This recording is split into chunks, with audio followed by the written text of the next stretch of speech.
Hello, Westminster. It's been a little while since I've done one of these videos. I have a few things to share with you, and so I thought this would be a good opportunity to get back in front of the camera like this. As we move into the fall, there's several things just to let you know how we're going to navigate these next weeks. Over the last week, our parents and our kids in our Sunday school have taken an online survey that our Christian education team put out. And I wanted to update you on that. I had said on Sunday I would be getting information to you, and so Christian education was able to meet recently.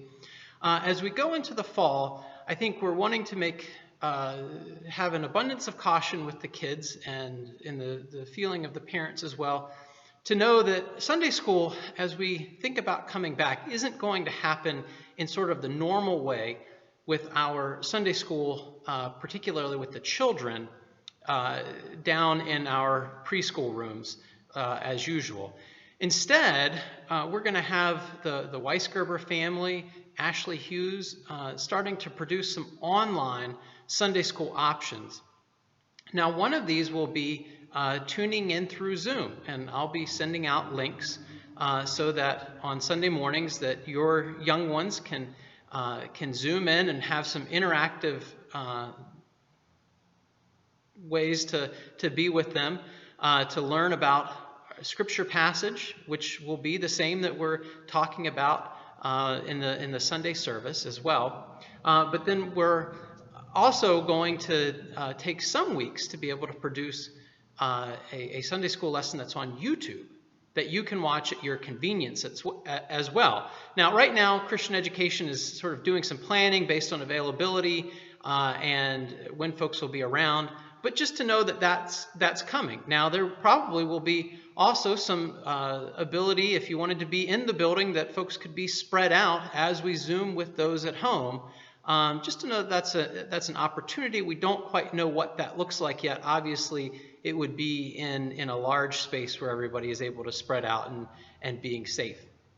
One request that I'll make is to think about your willingness and ability to teach.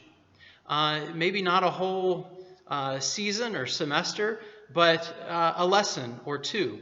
Right now, we're in need of Sunday school teachers, and that helps to spread the work out. Now, obviously, getting online may feel a little daunting as well. Please know that I have resources, that our other teachers have resources to be able to navigate that, so that we can, especially if we're recording, being able to set everything up ahead of time so that goes into being a very sort of easy process.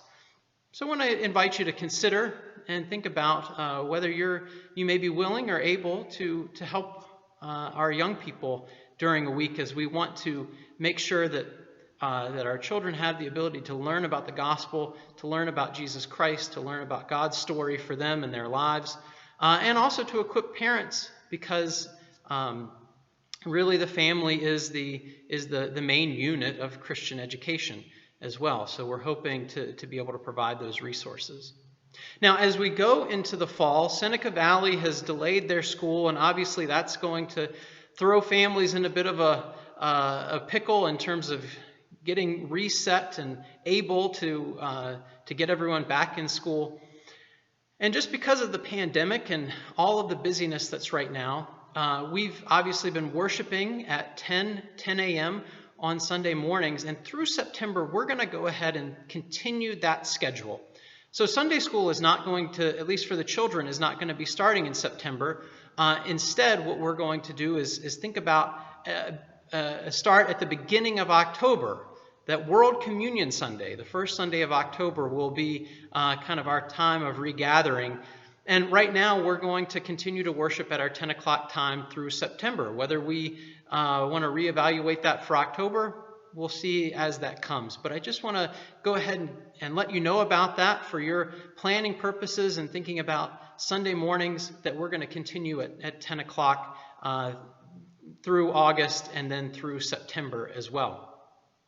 Now, as you come to worship, we've been working our way through Matthew over the summer, and the important miracles and teachings and events with the disciples that occur with Jesus. And we're going to get back to that in October, particularly for our kids. And it's just good to know about the ways that Jesus comes and interacts with the world.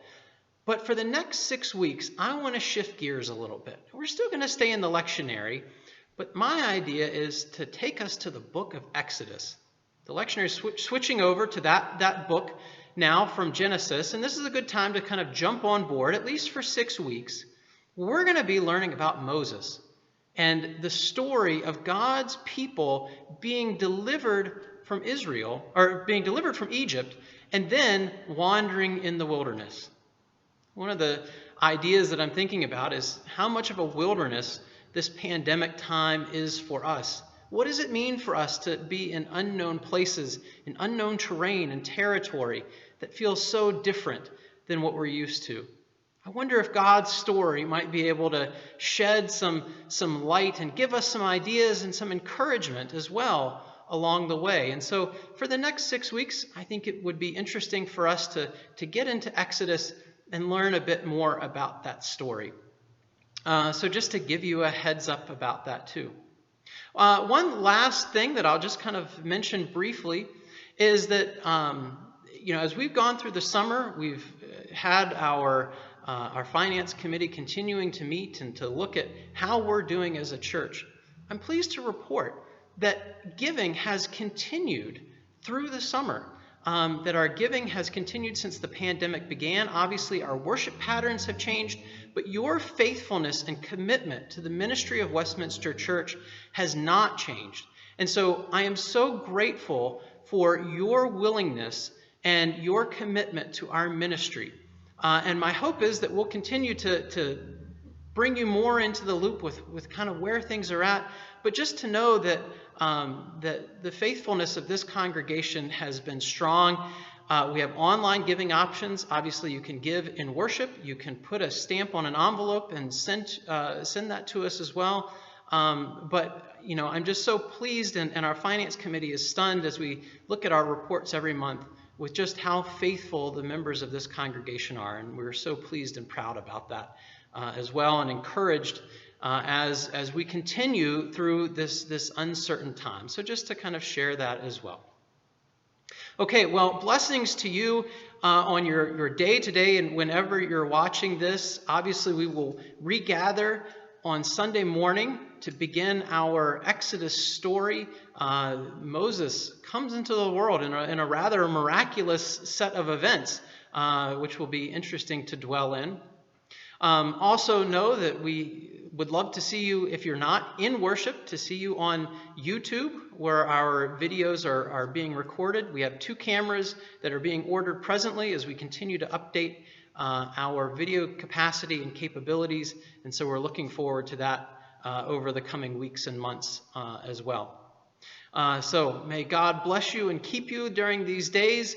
Don't hesitate to reach out if I or others in the church can be helpful. Know that you are loved and cared for always as we continue to move forward and strive to be the ministry of Jesus Christ here in Evans City.